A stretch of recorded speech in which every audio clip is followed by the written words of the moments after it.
Vamos começar mais uma live, gente. Vamos esperar todo mundo entrar.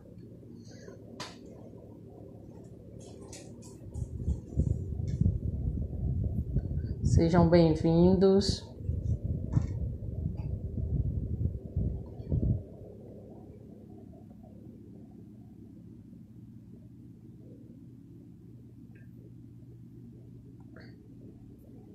Boa tarde, Rani. Deixa eu lhe adicionar aqui.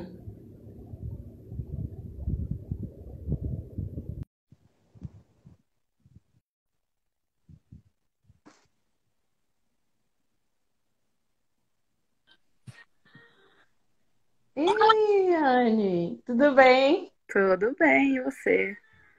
Tudo bem, graças a Deus. Tô colocando você para dormir tarde, né, hoje? Oh, tá difícil. Porque a diferença são de o quê? 5 horas, né? 5 horas. São 10 horas Não é aqui. São 10 Normalmente eu vou horas. pra cama aqui agora. Mas. Então já tá todo mundo aí prestes a dormir, você aí fazendo serão, né? Hoje. Ah, não, o Felipe gosta de ficar acordado. Então ele tá aqui comendo um pãozinho. Ah, então ele vai acompanhar. Deixa eu dar as boas-vindas aqui, Rani, para João, para Ju, que estão entrando aí, o pessoal está entrando, se adaptando, porque aqui são 5 horas da tarde, né? E aí o que acontece? Geralmente aqui as lives elas acontecem mais às 19 horas, porque algumas pessoas trabalham, mas aí a gente tentou ajustar um meio termo, né? Mas eu agradeço já a super disponibilidade, que eu sei que é difícil mesmo, tá na rotina, e aí atender esse pedido, muitíssimo obrigada. E me fala um pouquinho, Rani, antes da gente começar a conversar, fazer as apresentações, como é que foi aí esse período aí de quarentena, vocês tiveram, como é que foi essa situação do Covid aí? Então, começou no dia 12 de março, que tudo meio que fechou aqui. Todo mundo foi mandado para casa do trabalho, as escolas fecharam e tudo Uhum, mais. Tudo fechou, né? Academias, tudo mais. Aí, depois de umas 6 semanas, eu acho, abriram as escolas de novo para as crianças uhum. menores. Aí, demorou mais um tempo e abriu praticamente tudo agora. Eu acho que semana que vem vai abrir as academias até. Só não pode abraçar. Então, jiu-jitsu e Uhum. judô tá difícil ainda. Nem pensar, né? Mas Não. vocês estão melhor do que a gente também, porque aqui, por exemplo, a realidade de Salvador, a gente parou dia 12 de março, né? E até agora a gente ainda está no processo de quarentena e ainda sem perspectiva de retorno, né? Porque, É. Então, eu tô é, também meio que de quarentena, né? Eu tô trabalhando de casa e não tem perspectiva de retorno para mim, para o meu escritório. Mas para quem não precisa trabalhar no escritório, o governo ainda está recomendando de trabalhar de casa. mas é a melhor situação, né? Rani, deixa eu dar as boas-vindas para a Veronice, que ela estava na primeira live da gente, foi a primeira convidada a estar aqui também para escutar um pouco, partilhar. O professor Marielso também, elogiando o trabalho e tal, o empenho. Luca também presente, então vamos desfrutar. Rani, vamos começar um pouquinho aqui. Na verdade, eu vou apresentá-la, né? Agora em uma outra perspectiva. Você é instrutora de capoeira, aí, faixa azul de jiu-jitsu, né? Tem uma relação muito próxima com as lutas. Então, seja bem-vinda, tá? A gente vai discutir um pouquinho aí sobre esse protagonismo feminino, essas relações todas que a gente tem. Eu queria começar, Rani, o seguinte, para você me contar um pouco como é que foi esse início, né? E, na verdade, para você é uma coisa bem interessante, porque são dois inícios, né? O início tanto da capoeira quanto o início para o jiu-jitsu. Então, como é que foi isso daí? Como é que aconteceu? Então, a capoeira foi me apresentado pelo meu pai. Ele estava treinando capoeira, tinha uns 6 meses, na Universidade de Oslo, que ele estava. Eu não sei se ele estava ainda estudando ou já trabalhando já mas eu tinha 14 anos. Ele falou para mim Uhum. que eu estava meio parada, não estava fazendo nada fora da escola e tal. Ele falou para mim que ele achava que eu ia gostar de capoeira. Aí ele me levou para um treino. Eu tinha só 14 anos e não podia entrar gente abaixo de 18, mas ele me levou escondido dentro do treino. Me apaixonei pela primeira vista. Um, e eu continuei treinando muito, mas aqui na Noruega não, sei lá, não se vê muita uma diferença entre homens e mulheres nos treinos, né? Uhum. Não sei se em outras artes marciais já foi um pouco diferente e tal, mas na capoeira desde o início eu tinha 50-50, era metade, metade de mulheres e homens. E eu tinha já algumas mulheres que me inspiravam, que me faziam pensar que eu podia ser boa também, né, de capoeira. Uhum. Então, essas pessoas te influenciaram, né? O ambiente foi propício para você, né? Porque não foi, Com por certeza. exemplo, na minha situação, quando eu treinar judô, jiu-jitsu, eu sempre tive um universo muito de chegar e ter muitos homens e alguns treinos, ou não ter nenhuma mulher, ou ter uma, no máximo, assim, às vezes, 4 meninas treinando no universo onde tinham 10, 15 homens treinando. Pois E é. não foi o que aconteceu aí, né? Não. Então, depois de uns 3 anos, eu decidi que eu queria fazer intercâmbio no Brasil. Que eu queria. Na capoeira a gente aprende músicas em português, todos os golpes têm nome em português e tal. Eu queria aprender a falar português e também aprender sobre a cultura que trouxe a capoeira para o mundo, né? E Uhum. aí eu fui para o Brasil para estudar e morar com a família brasileira e tal.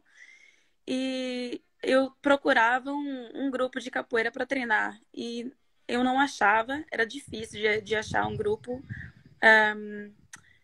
que eu pudesse treinar, porque onde se achava capoeira, no lugar que eu morei em Feira de Santana, onde se Uhum. achava capoeira lá, era tipo.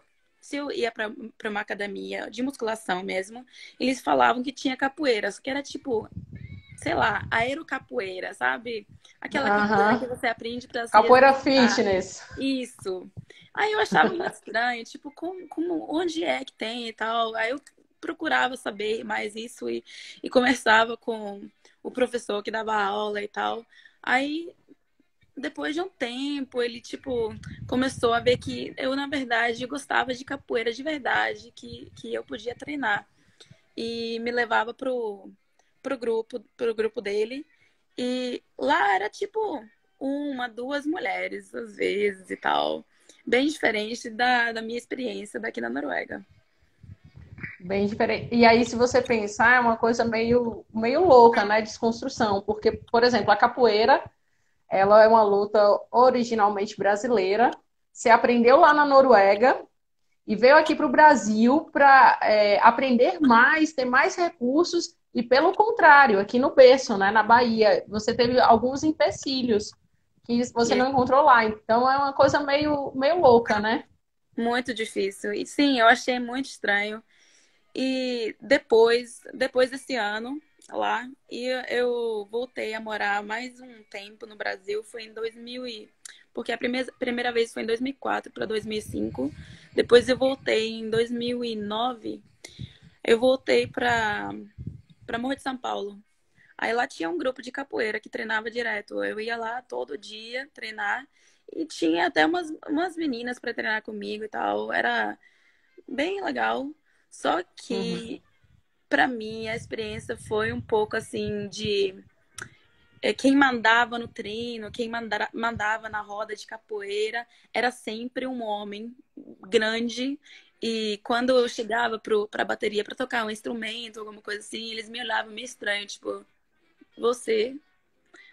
Não, não, deixa Uhum. eu tocar. Aí quando o outro homem chegava para tocar alguma coisa, era tipo, ah, beleza, pode tocar e tal. Então, para mim, essa experiência de chegar no Brasil e poder ver como a, a capoeira lá foi um pouco difícil, foi um pouco estranho para mim. E aí é bom você relatar e falar, porque assim, é tão incoerente às vezes a gente tá nessa condição, enquanto o Brasil, a possibilidade de treinar capoeira deveria ser mais acessível. Mas aí a gente vê bem claro essa distinção de gênero aqui, né? Que não deveria se ter, mas é uma coisa que não é nem velada, é o que você disse, né? Ah, por ser mulher, para você tocar um instrumento, já te olham diferente. Por ser mulher, para você fazer a prática, já te olham diferente. Então, assim, é um processo meio complicado, né? E é algo que a gente tem que desconstruir, porque a gente vê isso também quando você fala que na Noruega não teve, é uma condição também de cultura das pessoas, né? De maneira social, coletiva, pensar dessa forma. Então, fica um recado até já logo de cara da sua experiência, de que a gente precisa rever o que a gente faz aqui, as nossas experiências e a nossa cultura, né, para estar mudando isso. Isso. Mas e como é que foi, Rani, esse processo assim? Porque você fez. A capoeira está muito em você, né? Você está mais tempo. Mas como é que foi essa transformação da capoeira também para a prática do jiu-jitsu? Porque a gente sabe que, por exemplo, se eu falasse judô e jiu-jitsu, eles são muito próximos um do outro. Aí a gente até compreende, um leva ao outro. Mas aí quando a gente vê capoeira e jiu-jitsu, a gente vê uma relação mais diferenciada, mais distante. Como é que foi isso daí? Então, eu desde muito tempo atrás eu já via pessoas treinando jiu-jitsu, até pessoas da capoeira mesmo, indo treinar um pouco de jiu-jitsu, voltando pro treino de capoeira, ensinando um pouquinho. Eu achava assim interessante, mas não era nada para mim, eu achava. Aí, nessa época, em 2009, que eu tava morando um pouquinho no Brasil, eu eu assisti algumas aulas de jiu-jitsu e, na verdade, eu conheci Amanda Nunes, que agora é do UFC. E Ah, ela nada estava mais, nada treinando, menos. pois é. Aí ela estava treinando lá e ela me recebeu super bem, tipo, conversando comigo sobre lutas e como que era bom e tal fazer. E eu já achava muito interessante. Só que eu achava que não tinha tempo de fazer, que se eu fizesse, eu ia, tipo, largar a capoeira, alguma coisa assim, ou trair a capoeira. Mas depois de alguns anos, eu fui experimentar aqui em Oslo mesmo, em 2015, e eu adorei, desde a primeira vez. E na minha academia tem, não tem muita mulher, mas tem muito mais do que em outros lugares. Tipo, eu já treinei em alguns lugares no Brasil que não tinha ninguém. Eu já treinei em Uhum. outros que tinha muito também, mas tem pessoas assim do meu tamanho, e isso é muito bom, porque eu sou pequena e para treinar com homens muito grandes é difícil. E às vezes eu chego lá no treino também, tem homens muito grandes, mas na maioria do tempo eles são legais e me ensinam coisas e Uhum. às vezes, E né, a vem gente tem cá, experiências ruins, mas tudo bem. mas acontece e a gente segue, né? É. Mas, Anny, me diz uma coisa, você falou dessa diferença, né, da capoeira, você treinando na Noruega e treinando capoeira aqui no Brasil, né? Você falou dessa diferença que você sentiu e principalmente quanto a essa questão cultural e de gênero. Mas você sentiu a mesma coisa com o jiu-jitsu? Porque você treinou algumas vezes aqui, né? Quando veio de É, férias e tudo. sim. Então, já tinha passado mais tempo. A primeira vez que eu treinei jiu-jitsu no Brasil foi em 2018, se não me engano. E eu treinei com uns 4 clubes diferentes. E sei lá, em alguns lugares eu fui muito bem recebida e tinha outras mulheres e foi um ambiente muito legal. Em outros clubes não era tanto assim, não, mas A recepção não era calorosa, não, né, Rani? era Não era tipo, tão... é, Agora me fala o seguinte, Rani, fazendo essa correlação, e para você ter essa distinção de capoeira e jiu-jitsu, você acha, em relação ao preconceito, o que que você diz? Eu digo que eu uso mesmo essa palavra de preconceito porque é um pré conceito, né? Você não conhece ou você não se informa direito dessa questão de gênero. Você acha que essa diferença da Noruega para o Brasil interfere, é diferente? Aqui no Brasil, você vê isso mais acirrado ou não? Ou vê mais acirrado na capoeira, como você falou? Né? Porque a Noruega, quando a gente vai ver em relação ao Brasil, né? Até politicamente, economicamente, é considerado um país de primeiro mundo, um país mais avançado do que o Brasil. E então, em relação a isso, você sente alguma diferença? Então, sim, eu sinto uma diferença entre o Brasil e a Noruega, mas eu também acho que dentro do Brasil mesmo tem ambientes ou clubes ou academias que, tipo, tem que são mais avançados, que incluem mais as mulheres, que conversam mais sobre o aspecto feminino. E eu vejo isso aqui na Noruega também. Às vezes a gente faz eventos de capoeira aqui na Noruega que a gente convida pessoas do Brasil, mestres de capoeira, professores e tal. E às vezes essas pessoas também são do Brasil, mas moram na Europa. E muitas vezes meu mestre de capoeira, ele gosta de convidar mulheres mestres de capoeira, porque ele gosta de mostrar para as mulheres do nosso grupo a pessoas que a gente pode considerar modelos, né? Uhum. Para se inspirar e tal, e também para bater um papo sobre a, a experiência delas na capoeira. E, por exemplo, no último evento que a gente teve um bate-papo assim de 2 horas com todo mundo presente, das mulheres falando, as mestres falando sobre como foi difícil nos anos 70, não tinha ninguém, só tinha homens e elas. E elas tinham que lutar muito para tipo, conseguir ser notadas, na roda de capoeira. Uhum. E essas pessoas são do Brasil e estão trazendo pessoas do Brasil e conversando sobre esse assunto. Eu acho que isso é muito importante para a gente trocar informações, entre os países, entre os grupos, entre nós mesmos todos.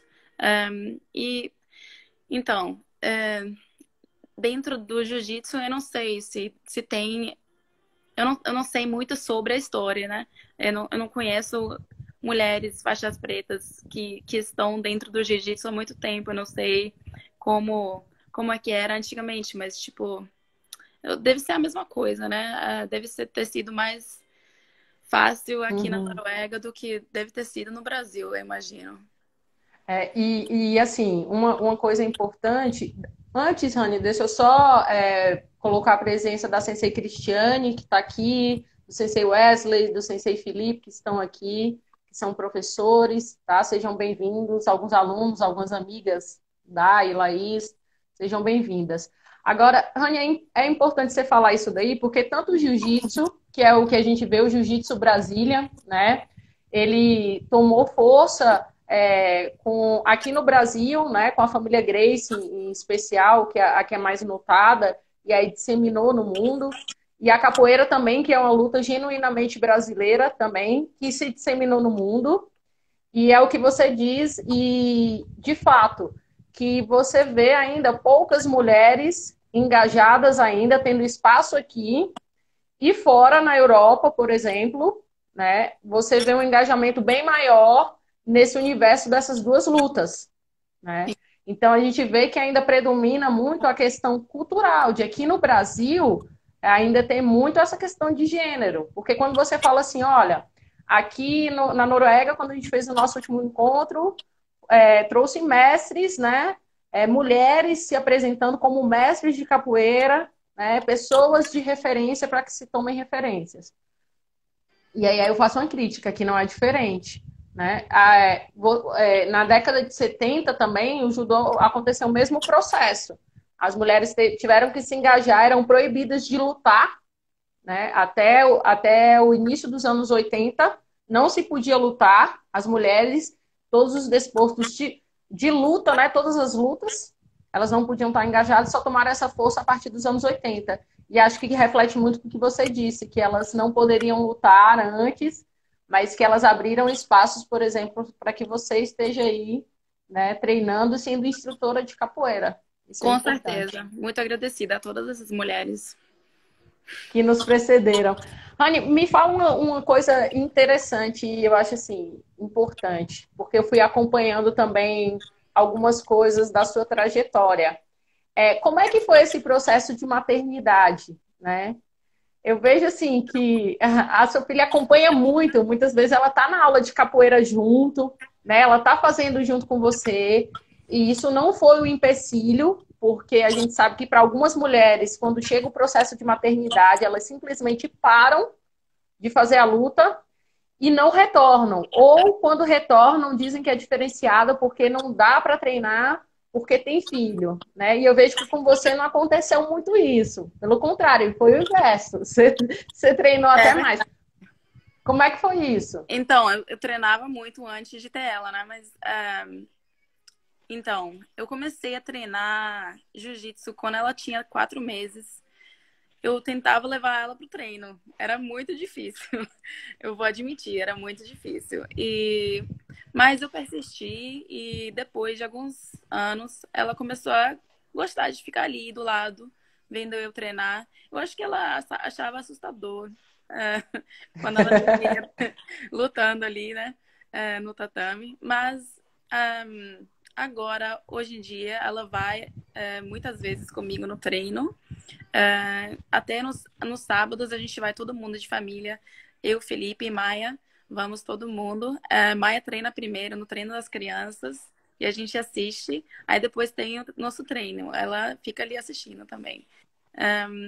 Enquanto a capoeira, eu não vou muito na capoeira hoje em dia, porque eu estou priorizando de aprender uma nova luta e eu estou gostando muito, né? Mas toda quinta-feira eu levo Maia para capoeira. Tem o treino das crianças, que eu participo dando aula para as crianças. E ela tá gostando muito de fazer isso. Ela, na verdade, hoje ela falou: Mamãe, eu não gosto de judô, não. Eu gosto de capoeira. Mas Ih, o pai ficou sentido. ela já falou o contrário também, às vezes. Mas Acho que ela sofreu uma influência aí de vocês. Mas, Rani, a Sensei Cristiane perguntou se você conheceu a Amanda, foi uma pergunta dela, na Academia Tim Carvalho. isso, Isso foi onde você. lá na Barra. Lá na Barra, né? Pronto, legal. Respondida a Sensei Porto da Cris. Barra, né? Porque o irmão dela é o professor responsável da Tim Carvalho. É família de lutadores. Eu queria. Sim. Pode dizer. Não, é que minha sogra e minha amiga, outra amiga, Amanda, entraram agora. Queria dar um oi. Obrigada. Sejam bem-vindas. Agradecer a presença do professor Alex Sampaio também, que está presente. E Rani, agora me conta uma coisa interessante, né? Esse processo de treino, você chegou na maternidade a treinar, por exemplo, treinar o primeiro, o segundo, o terceiro mês e parou? Ou logo quando você soube da gravidez, você decidiu não treinar mais? No jiu-jitsu eu era muito nova, eu só tinha alguns meses de treino, aí eu não me sentia confiante de treinar, então parei logo que eu descobri. Mas na capoeira eu continuei até o sexto mês, alguma coisa assim. Tava um pouco difícil, mas com a barriguinha, até uns 6 meses eu continuei treinando. Ah, legal. E pós-parto, Rani, você voltou mais ou menos em quanto tempo? Eu comecei a treinar força depois de umas 4 semanas. Eu queria preparar meu corpo, né, para poder fazer Uhum, as coisas.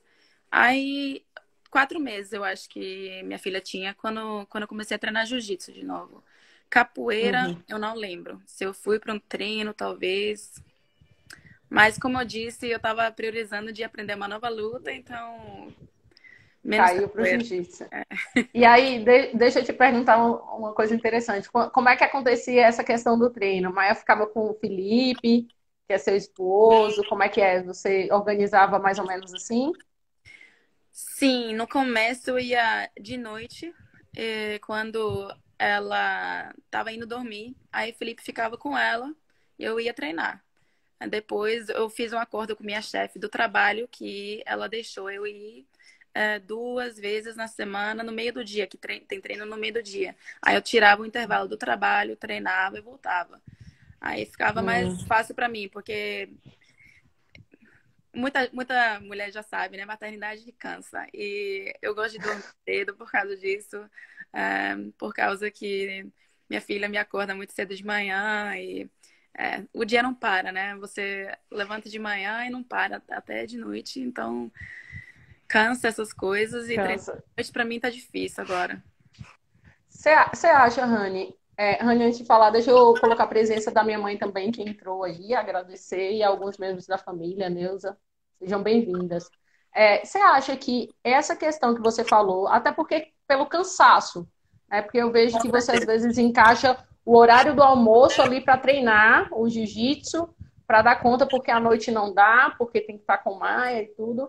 Você crê que isso é um fator que as mulheres tendem a abandonar? Com Um certeza. fator forte. Porque até mulheres que não fazem nenhum esporte, só se exercitam por causa do bem-estar, da saúde, alguma coisa assim, muitas delas também param de treinar, param de fazer treino de força, param de correr, param de fazer o yoga delas, porque tem um cansaço exagerado, né, no começo e No começo e depois, né? depois. Dura um pouquinho, alguns aninhos. Rani, quando você fala muito do trabalho de força, né? Eu vejo que você é bem dedicado aos treinos e tudo, do treinamento de força. Você acha que depois da maternidade teve algum impacto, seja positivo ou negativo? Você sentiu uma maior condição física para o treino especificamente ou não? Não sei. Eu sempre treinei bastante, sempre gostei de me sentir forte e eu queria continuar com isso, depois de ter Maia. Então, eu continuo treinando forte porque eu sei que vai me fazer bem, sei que vai me dar uma longevidade no esporte também. E eu acho isso importante.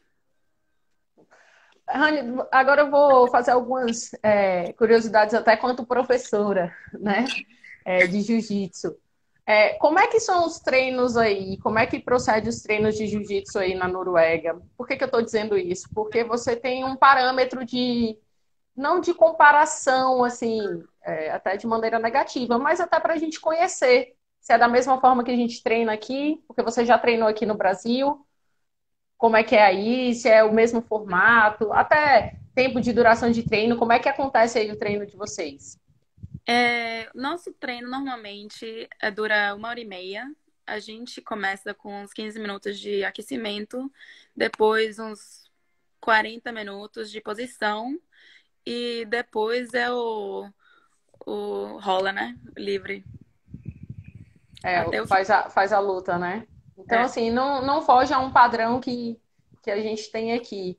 E você já falou pra gente, né, que não tem diferenciação do treino, é um treino misto, né? Não tem treino de Isso. meninas específicas, nem de Antigamente homens. tinha, mas eu não treinava na academia naquela época.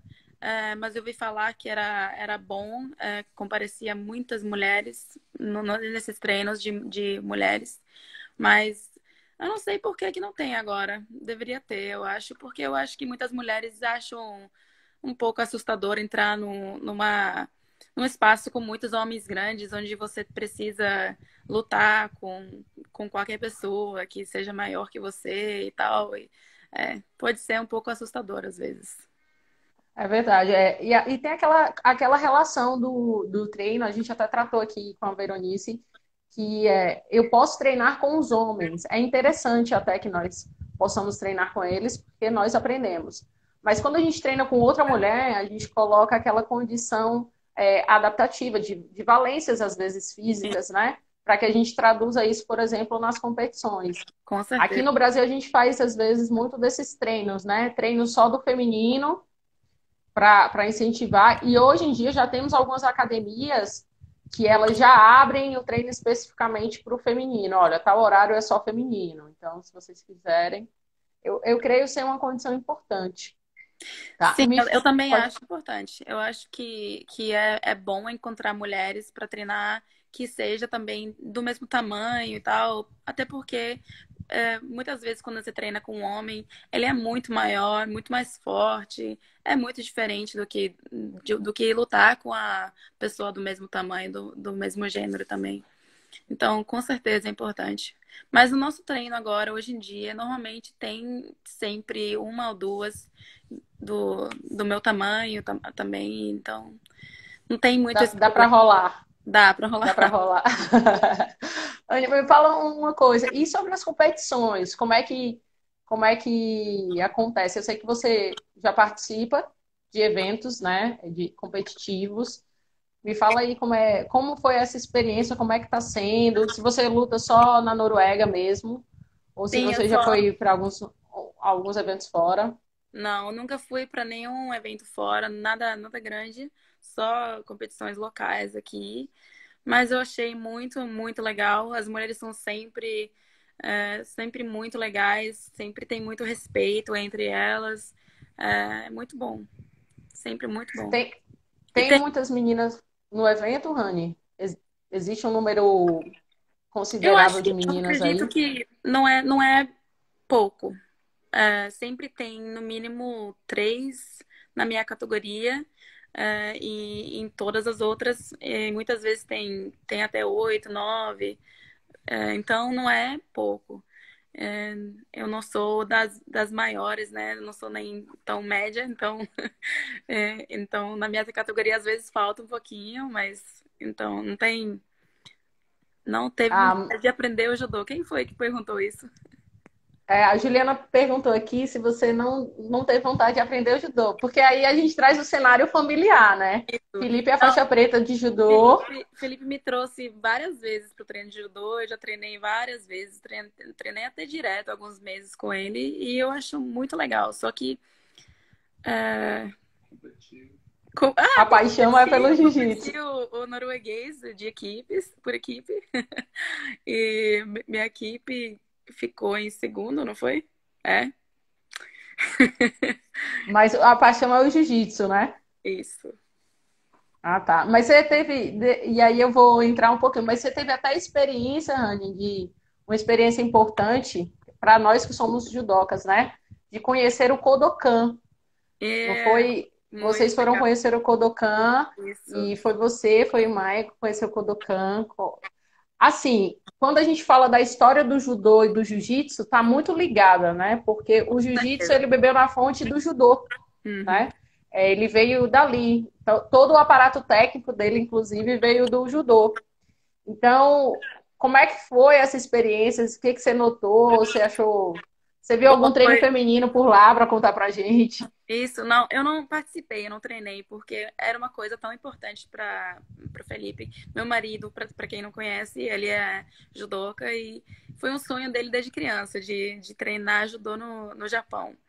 E aí ele treinou no Kodokan, em Tóquio, e a gente viu, não foi o time nacional do Japão feminino treinando ali. Hum. Ele ficou assim, uau, meus ídolos todos ali, minhas ídolos ali, ó, treinando. Eu achei bem legal de ver também. Aí depois a gente foi para Kyoto também e Felipe treinou num dojo bem pequeno, que eu não lembro o nome, mas tinha uma sensei, uma mulher que era dona dali, que era dona e a sensei, mas ela não estava dando treino, né? Ela só apareceu no final e tirou foto com a gente e tal. E foi muito interessante. Um dojo muito tradicional, pequeno, com crianças, com as mães assistindo. Tinha mulher, tinha homem, era bem legal. E Felipe também treinou na Universidade de Kyoto, que foi, como é que chama esse tipo de judô? Kosen Judô, que é Sem mais, judô, sim. que é mais parecido com jiu-jitsu, né? E Aham. foi também uma experiência muito legal de ver, de assistir esse treino de um nível muito alto de Kosen Aham. Judô. Uhum. Rani, você, aí eu vou pegar um relato seu, porque você luta jiu-jitsu, né? E você foi para um treino, como você disse, que o Felipe estava presente, do Kosen Judô. Você viu muita semelhança entre o judô, entre o Kosen Judô e o Jiu-Jitsu? Você achou muita afinidade? Porque você estava com um olhar fora do dojo, que é diferente da gente enquanto faixas pretas de judô, né? Eu achei muito parecido, na verdade. Não é uma coisa de você jogar a pessoa no chão e para ali. Eles continuam, que nem no jiu-jitsu, né? Aí até pode catar perna. Eu não sei se eles puxavam guarda, eu não lembro. Não puxava guarda, não, né? Não, mas eles catam perna e vão passando guarda, vão fazendo um monte de coisas muito parecido com jiu-jitsu mesmo. Uhum. Então você queria. Quase que entra, né, Rani, no dojo? Aí eu não tava Mas disposta. só por um pequeno detalhe, então, senão você entrava. Quase. Só que só tinha homem também e eu tinha que cuidar de Maia, que tava ali do lado. Rani, e quanto às condições técnicas? E aí eu falo se existe alguma coisa, alguma diferenciação quanto ao padrão técnico aí do jiu-jitsu.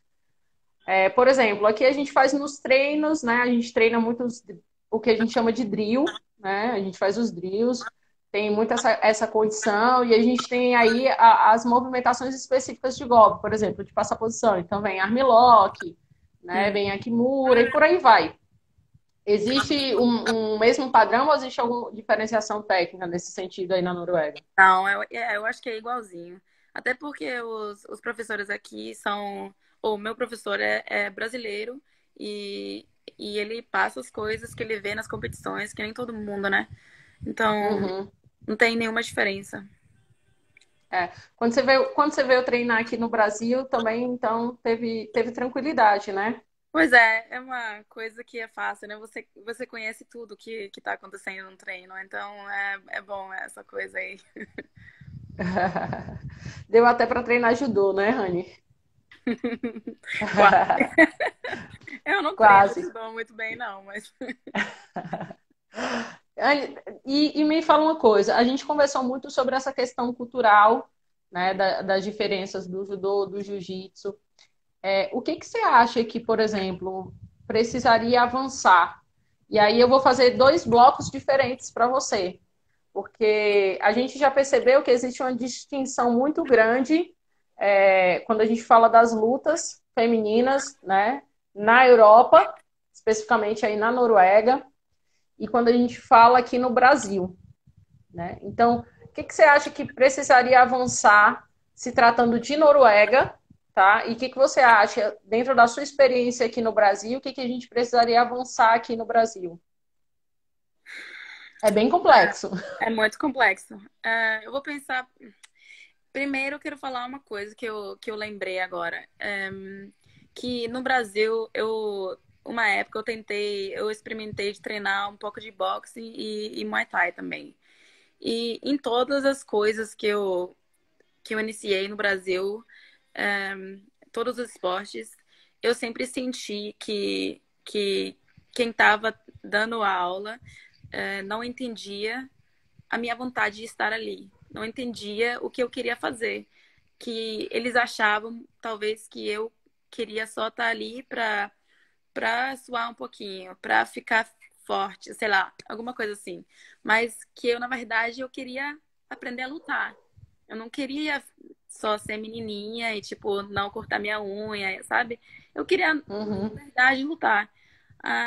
Eu acho que as pessoas não enxergam isso porque não têm a experiência de.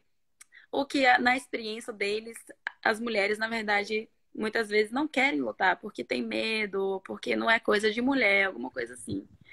Então eu sentia isso em todas as coisas que eu fiz, em todos os esportes que eu fiz no Brasil. E aqui na Noruega, eu sinto que não tem essa diferenciação, assim, de professor achar que de luta não é para menina, que, que eles botam a menina para chutar mesmo, para estrangular mesmo, e, tipo, para fazer força e todas essas coisas, que nem homens também. Então, aqui na Noruega, eu acho que não tem que mudar muita coisa, mas no Brasil, eu acho que todo professor de luta tem que entender que meninas também querem lutar, que é um instinto humano de querer lutar, de fazer aquela luta com regras, sabe? Para soltar a agressão, para soltar aquelas energias dentro do corpo, tudo aquilo, né? Uhum. E tem que entender que não é só homem que sente isso, que mulheres também querem essa parte da.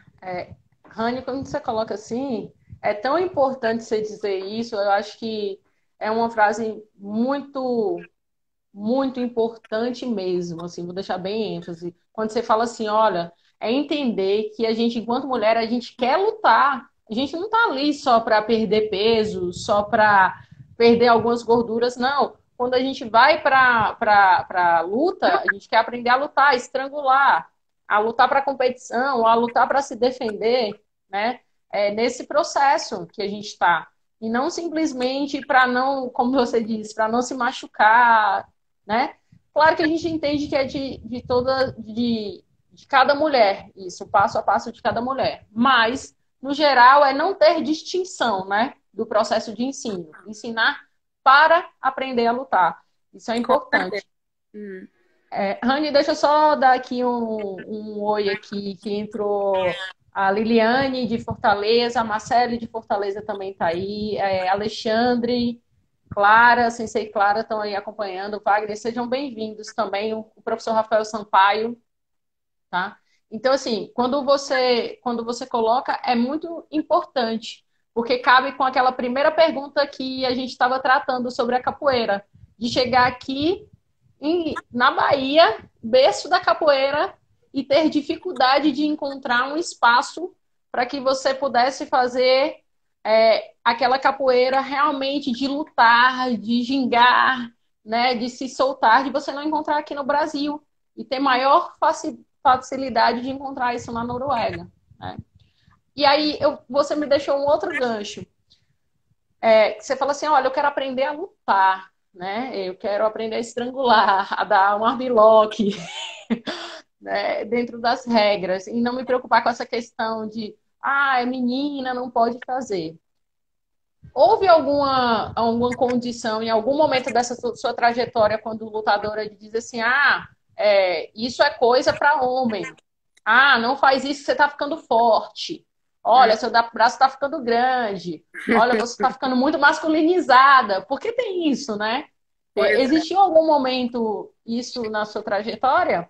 Seja na capoeira ou no jiu-jitsu? Eu acho que eu nunca prestei muita atenção para esse tipo de comentários, porque eu não me lembro de ter ouvido isso. Mas eu me lembro muito bem de muitas vezes estar numa situação em que a pessoa está ensinando alguma coisa e fala tipo, mas pode fazer assim, assim, assim, não precisa fazer o sparring, como é que chama? Com outra pessoa, pode só fazer no saco, pode fazer Hum, sozinha, sabe? Sem é, aquela como é que chama? Simulação de luta. Pode fazer só pra suar, só pra perder peso. Aí isso me deixava incomodada, sabe? Mas esse negócio de falar que não é pra mulher, que é só pra homem, eu não me lembro de ter ouvido isso. porque isso, na verdade, uma distinção velada, né? Por exemplo, se eu estou vendo ali que o meu parceiro de treino, que é homem, está fazendo força, né? Tá treinando forte. Por que eu tenho que treinar numa coisa que não é da mesma forma? Né? Como é que se explica isso? Porque a gente já cai por tese que não tem essa diferenciação, né? Tem uma pergunta aqui, Anne, que o Sensei Edson Carvalho, que é de Jiu-Jitsu, né? Ele perguntou se, deixa eu voltar aqui, gente, rapidinho. Ele perguntou se você gostou de treinar na academia que a Amanda treinou com você na Barra, aqui em Salvador. E antes de responder a pergunta dele, deixa eu dar também boas-vindas para os alunos da Escola Parque, tá? Alguns alunos, Paulo, Fabrício, inclusive estavam ansiosos porque são todos do jiu-jitsu, estão iniciando aí a trajetória e é bom escutar relatos de pessoas que já estão lutando no jiu-jitsu. Mas aí fica à vontade para responder a pergunta. Certo. Na verdade, eu não treinei lá. Eu não treinei lá no Porto da Barra com a Amanda Nunes, mas eu assisti a uma aula com ela e assisti algumas outras aulas com minha amiga Amanda, que estava morando lá na época, treinando jiu-jitsu lá. E eu gostei muito do que eu vi, mas eu não treinei, eu não cheguei a treinar lá. Mas no começo de 2019, se não me engano, eu treinei na Edson Carvalho, onde mudou lá na Barra, perto do Hotel Monte Pascoal, eu acho que foi, ou no meio da Barra ali. Eu treinei lá uma vez, tinha poucas pessoas, não tinha mulher, mas eu fui bem recebida pelas pessoas que estavam treinando ali, menos uma pessoa, um faixa preta muito grande, devia pesar uns 120 quilos. Ele simplesmente foi muito grosso comigo, mas. Mas no geral foi bem recebido, porque esses embates a gente vai ter, né? É, A gente tem um número mais quantitativo agora, inclusive, de mulheres treinando, né? Como eu te falei, existem os treinos femininos. Vai que da próxima vez você já está engajada num treino feminino, né? Aqui, Rani. É bem importante que você trouxe esse cenário, Rani, de colocar a maternidade, colocar essas distinções culturais e, inclusive, nos dá essa condição de até abrir um pouco dessa condição familiar de vocês. Porque isso prova que é possível passar pelo processo de maternidade e continuar dando seguimento aos treinos.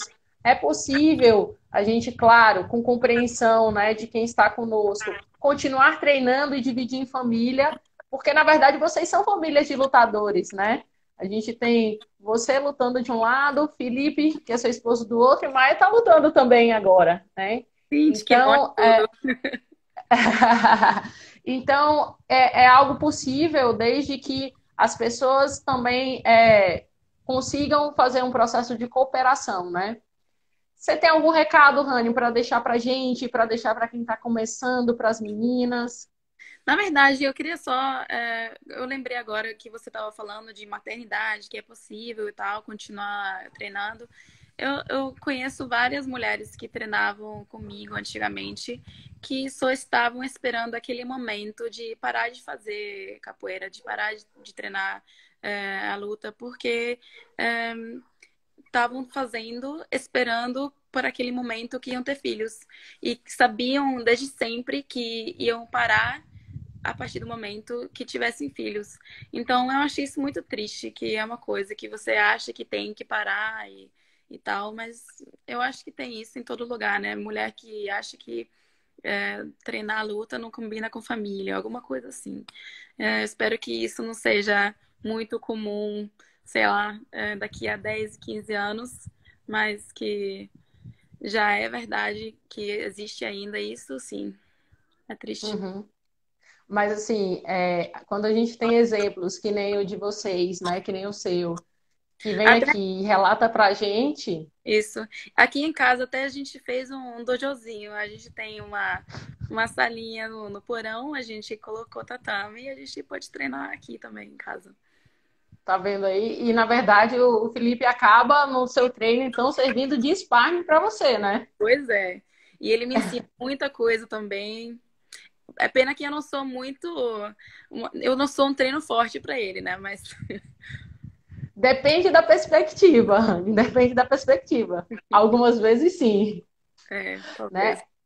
né? Rani, na verdade, eu só queria realmente agradecer a oportunidade, tá? De estar aqui conosco. Para quem está chegando, quem chegou depois, a diferença de fuso são de 5 horas. Então, a gente tem aí. Que horas são agora? Quase, daqui Isso a aí. pouco, quase 11 da noite, né, Rani? São Que horas quase são? 11 da noite daqui a pouco. 10h45. Então, assim, Mas a tá gente de boa. tem. Então, eu só tenho a agradecer, porque foi o que você colocou, foi o que você colocou também, né?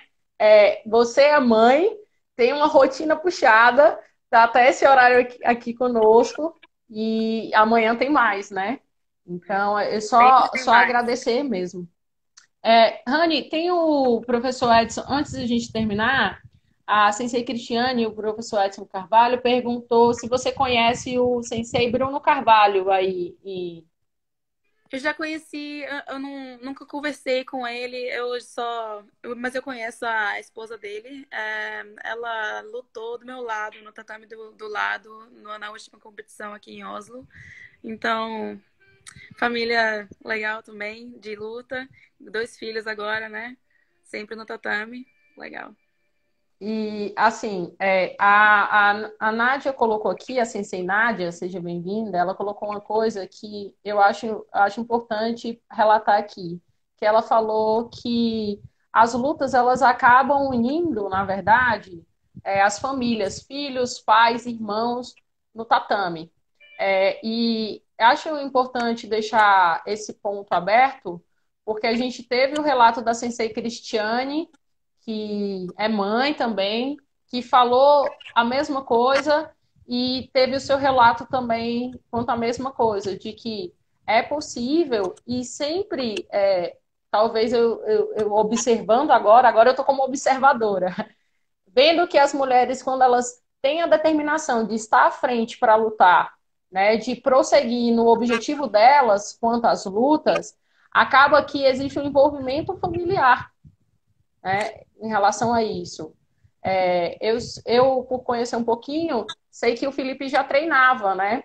Mas eu vejo que também esse seu engajamento nas lutas acabou proporcionando, por exemplo, que a filha de vocês também tivessem agora uma afinidade com as lutas. Você acredita que Com isso é só uma observação ou de fato, Rani? Não, com certeza. Mas eu acho que esse aspecto é interessante porque eu acho que muitas vezes as mulheres que continuam treinando depois que casam e têm filhos, têm um marido que também treina. E em muitos casos, eu acho, os homens não sempre precisam desse apoio da esposa, né? Que Uhum. os homens muitas vezes continuam treinando depois de casado, ter tido filho. E as mulheres acham isso mais difícil, mas quando tem aquele apoio de casa, a continuação é mais fácil. Uhum.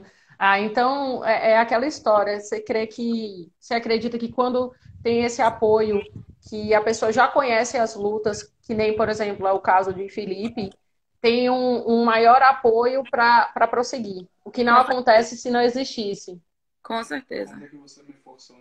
Isso é Na interessante. verdade, sim, o Felipe estava comentando aqui agora que eu forcei ele a treinar jiu-jitsu, porque ele gosta, mas ele não estava treinando, um tempão que ele não estava treinando, não estava indo para nenhum tatame treinar. E eu comprei kimono de jiu-jitsu para ele poder treinar comigo, para a gente poder treinar em família. Então, foi um pouco eu também de colocar naquela força de poder ter esse ambiente aqui em casa. Uhum. E aí eu deixo assim um ponto importante, até quanto a essa questão do feminismo. As pessoas dizem, alguns dizem que o feminismo é só para mulheres. E aí eu digo, até com esse relato seu, relato que você diz, que o feminismo é coisa para homens e mulheres. Porque quando a Com gente certeza. vê que quem está ao seu lado está lhe prestando apoio, está com você dentro do seu objetivo, as coisas ficam mais fáceis para engajamento feminino, né? E no caso, como você mostrou agora, os dois acabam crescendo, acabam se desenvolvendo se todo mundo tem voz ativa e se todo mundo tem ação, que é o que vocês estão provando aí, né? Isso, com Então, certeza. então que bom. Então que os homens eles possam perceber que eles também sejam feministas, né? Isso. Não Eu sejamos só tenho, nós mulheres. eu tenho vários homens feministas na minha vida. Meu marido, claro, que apoia minha carreira de competidora de jiu-jitsu. E também meu mestre de capoeira, que sempre apoiou as mulheres e que sempre convida as mulheres, mestres de capoeira de outros lugares, para eventos, para compartilharem um pouco da experiência e do conhecimento delas. Então, eu sou muito agradecida aos homens na minha vida, porque sem eles, sem esses homens, não teria esse apoio todo para minha capoeira e pro meu jiu-jitsu, né? Com certeza. Rani, olha, eu só queria deixar expressamente assim o agradecimento por você estar aqui conosco.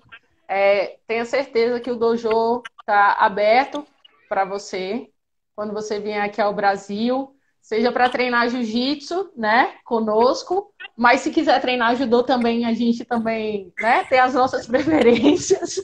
Então, o dojo também para o judô está aberto, tá certo? Lhe convidar, inclusive, para a próxima live da gente, que vai ser com a Sensei Nádia, tá? Ela é presidente do Master, mas ela é faixa preta de judô, mas é praticante também de jiu-jitsu, tá muito engajada quanto o jiu-jitsu feminino também, principalmente o jiu-jitsu feminino Master. Ela, inclusive, treina, às vezes a gente tem que arrancá-la do dojo e dizer que ela não precisa mais treinar, porque ela treina judô e jiu-jitsu. Tá? Então tá super convidada, tá bom, Rani? Muito Então, obrigada. muito obrigada. Se você quiser falar mais alguma coisa. Já assisti todas essas lives um pouco depois, né? Porque já é muito tarde para mim assistir live, mas eu assisto no dia seguinte e eu acho muito interessante, importante esse trabalho. Então, obrigada, Carol. Muito bom trabalho. Só agradecer, Rani. E deixa eu agradecer todo mundo que esteve presente na live, tá? Inclusive os alunos da Escola Parque, da Seikatsukan, os amigos, tá? Que a gente possa ter contribuído com vocês nesse momento, tá bom? Tchau, tchau. Um abraço em todos, gente. Tchau, Tchau. Rani.